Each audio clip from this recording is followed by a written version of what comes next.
According to research, approximately 90% of startups fail, with the highest risk occurring between the second and the fifth year.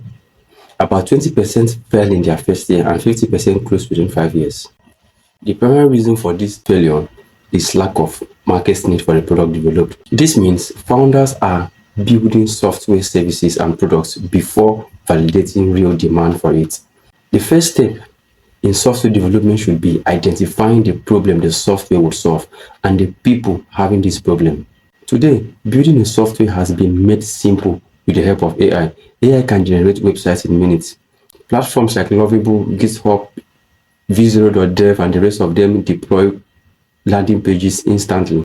Payment systems are now basically plug and play via APIs and SDKs, for example, Stripe and Monify. Infrastructures are free and accessible, like Lovable, Firebase, Cloudflare, 11 Labs, and the rest of them. But 90% of startups still fail, and this is a real problem. Today, anybody can build an app. That is no longer a competitive advantage. People can now assemble tools quickly, ship features rapidly, and launch products within weeks. But building does not mean business. Building does not equate business, and user does not equate revenue. As in the case might be, most SaaS products die at monetization, not development, not launch, not future expansion, but at monetization. When it comes to sustaining a SaaS, even picking the model of monetization is crucial, because building a software as a service is delivering a solution. It's about eliminating friction. So charging your users should not also feel like a friction. Founders try to charge for something they don't fully understand. When you don't understand why people are using your products, you cannot understand why they will pay for it or where they will pay for it. And if you don't understand what they will pay for, you cannot have a business. You only have a software. There has to be a reframing. There has to be a reframing from being a vibe coder to an entrepreneur, or a techpreneur, as I would call it. There's a difference between building a software and practicing entrepreneurship or techpreneurship. Coding is a skill. Techpreneurship requires discipline. Entrepreneurship is a disciplined application of technology to solving problems. Builders focus on tools. Techpreneurs focus on leverage.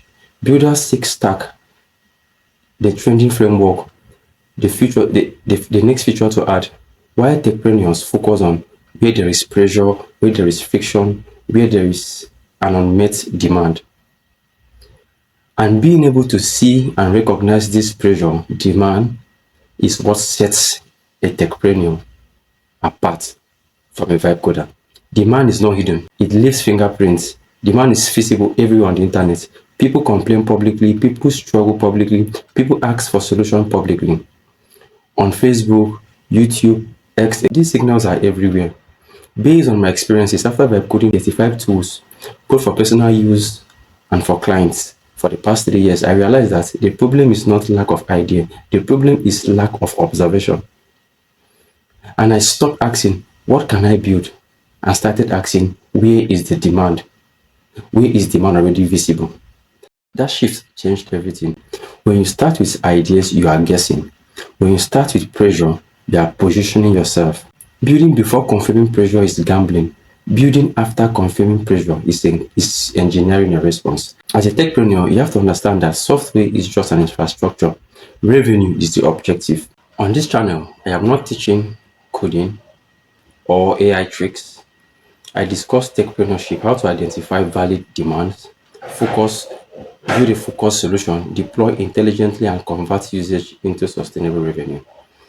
Because if you don't understand demand, nothing matters.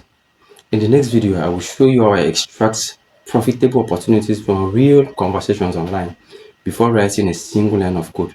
Thank you for watching.